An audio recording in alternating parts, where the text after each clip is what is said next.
കാസർഗോഡ്, കാറടുക്ക, ദേലമ്പാടി പഞ്ചായത്തുകളിലെ ജനങ്ങൾ കൈകോർത്താണ് റോഡ് നിർമ്മിച്ചത്. 7.5 ലക്ഷം രൂപ സമാഹരിച്ച് റോഡ് നിർമ്മാണം പൂർത്തീകരിച്ചു. റോഡ് നിർമ്മിക്കണമെന്ന ആവശ്യവുമായി നിരവധി തവണ സർക്കാർ ഓഫീസുകളിൽ കയറിയിറങ്ങിയെങ്കിലും ഫലമുണ്ടായില്ല.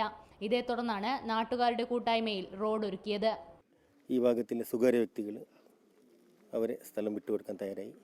അതിൻ്റെ ഭാഗമായിട്ട് ഈ നാട്ടുകാർ ബലവന്നെടുക്ക, ചലനത്തുകൾ, ഒടക്ക, ആദൂർ പ്രദേശത്തെ ആൾക്കാരും സ്വന്തം സ്വകാര്യമായിട്ടൊരു ഫണ്ട് ഒരു കമ്മിറ്റി ഉണ്ടാക്കി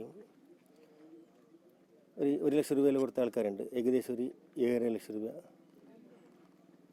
ചിലവാക്കി JCBയും ടിപ്പറും ഹിറ്റാച്ചി ഉപയോഗിച്ച് ഒരു 1.5 മാസത്തെ നിരന്തര ശ്രമത്തിൻ്റെ ഭാഗമായി ഈ റോഡ് നിർമ്മിക്കാൻ കഴിഞ്ഞു. 2 പഞ്ചായത്തുകളെ ബന്ധിപ്പിക്കുന്ന റോഡായതുകൊണ്ട് തന്നെ MLA-മാരായ NA നെല്ലിക്കുന്നും K കുഞ്ഞിരാമനും ഉദ്ഘാടന ചടങ്ങിനെത്തി. റോഡ് നിർമ്മാണം യാഥാർത്ഥ്യമായതോടെ 300ഓളം കുടുംബാംഗങ്ങൾക്ക് ഇനി കിലോമീറ്ററോളം സഞ്ചരിക്കാതെ തന്നെ നഗരത്തിലെത്താൻ സാധിക്കും. സർക്കാരിന്റെ ധനസഹായം ലഭിച്ചാൽ റോഡ് കൂടുതൽ വികസിപ്പിക്കുമെന്നും നാട്ടുകാർ പറയുന്നു. റിപ്പോർട്ടർ, കാസർഗോഡ്.